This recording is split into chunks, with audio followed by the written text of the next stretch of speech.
Hello, hello mga kaibigan. Ito naman po ulit kami.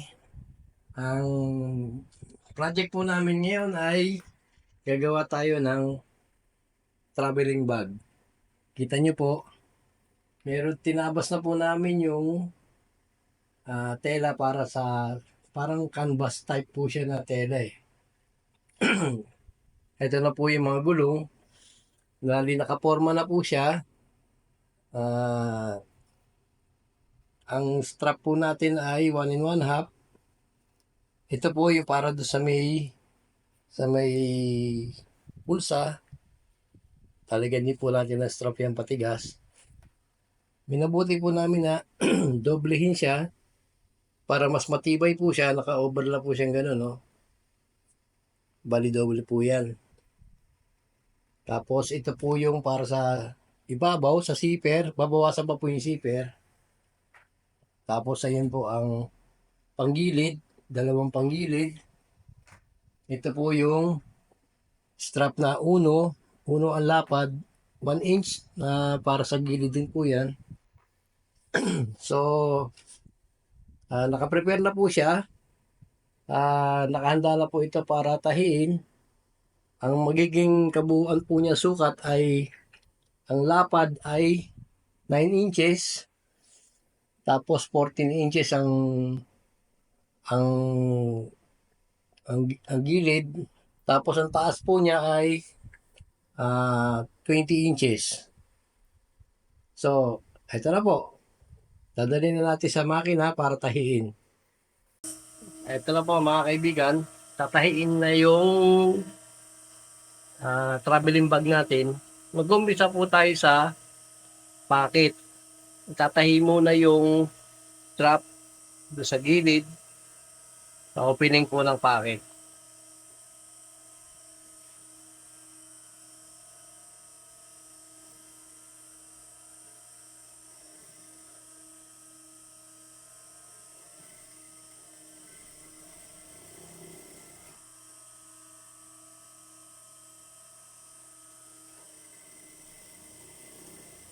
Kung papansin nyo po, meron po yan Gina.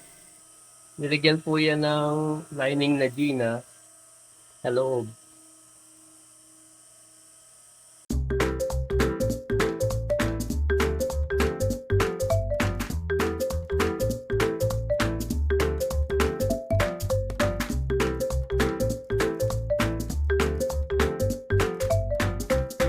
Kaya po, natapos ng tahian ng strap yung pinakabulsa ng bag. Ididikit na po sa katawan ng tela ng bag. Unahin po sa bandang ilalim, kung saan meron pong marking, tatahian na po yan para magkapatong po siya, doble po. Para mas matibay po yung bag natin.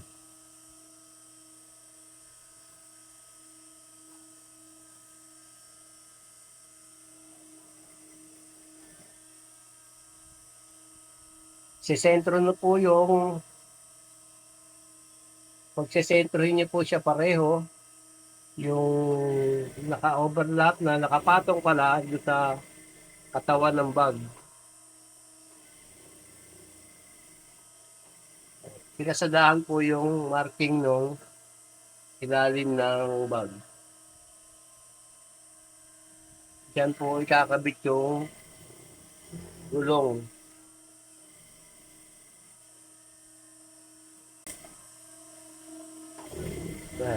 Dinidiretso na po yung tahi hanggang doon sa may pati ng bulsa o pocket.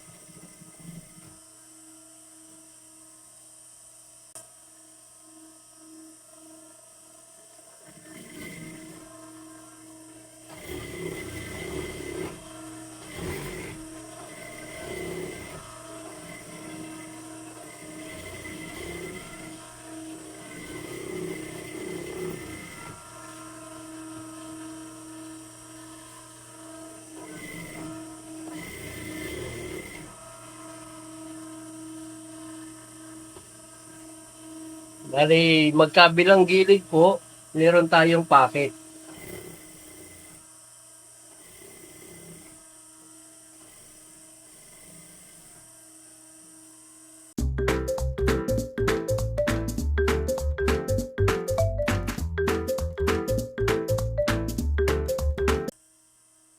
nagtatahi po tayo sa gilid mga kaibigan, ay lagi po nating hinahago dito para hindi po lumolobo yung tela.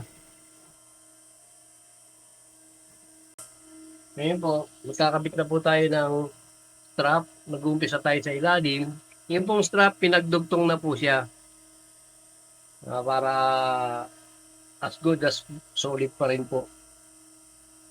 Pagmula po sa gilid ay 2 and 3/4 ang sukat.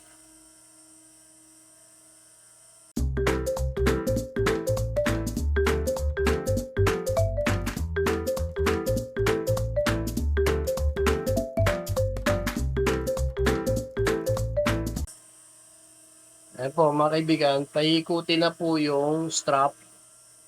Galing po doon sa gilid na yon ay ang sukat po niya ay 22 inches. Ganon din po mula sa gilid, 2 and 3/4 at paikutin na po yung strap para matibay po yung bag natin. Yan po ang nagpapatibay sa bag. Yan po strap niya ay 1 media po ang lapad.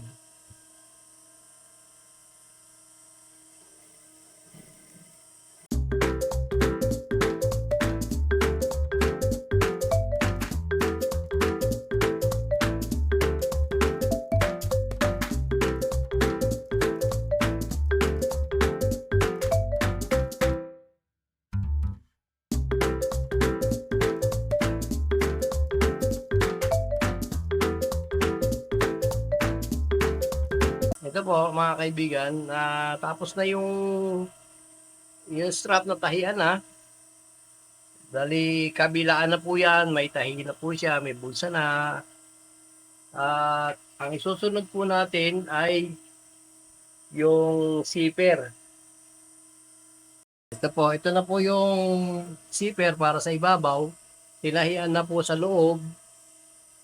Yan, tapos itatop stitch na lang po siya at ikakabit na doon sa katawan.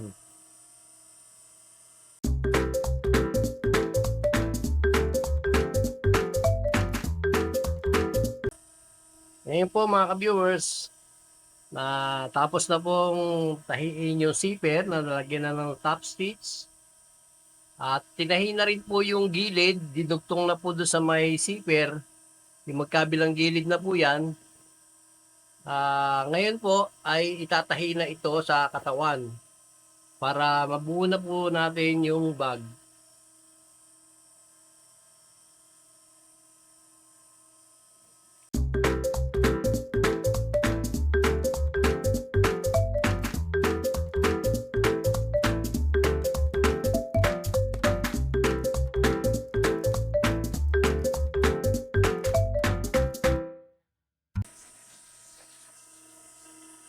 Ito po mga viewers, patapos na po tayo.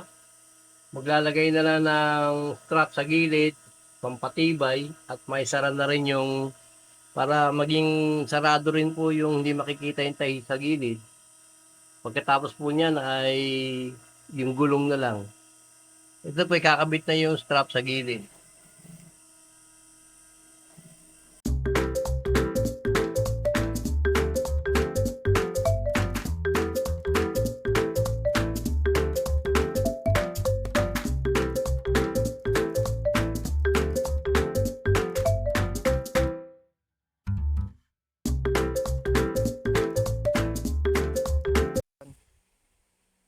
Ito po mga kaibigan viewers, ito na po yung ating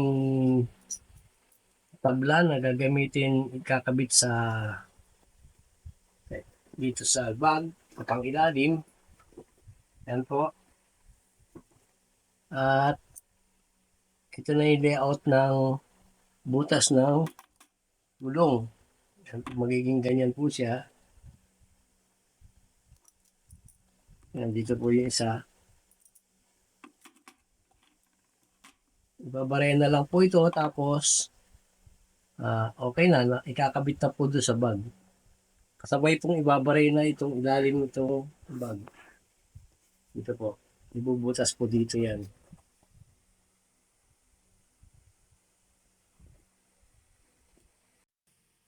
Okay na po mga ka-viewers. Natapos na po natin yung project nating traveling bag. May gulong na po yan at hindi na kayo mahihirapan kapag kayo ay bibiyahe. Atakin nyo na lang po. Meron po siyang bulsa. Ito, magkabilang gilid. Yan po. Sa mga viewers po namin, please subscribe at pakishare na rin po para sa mga susunod nating video.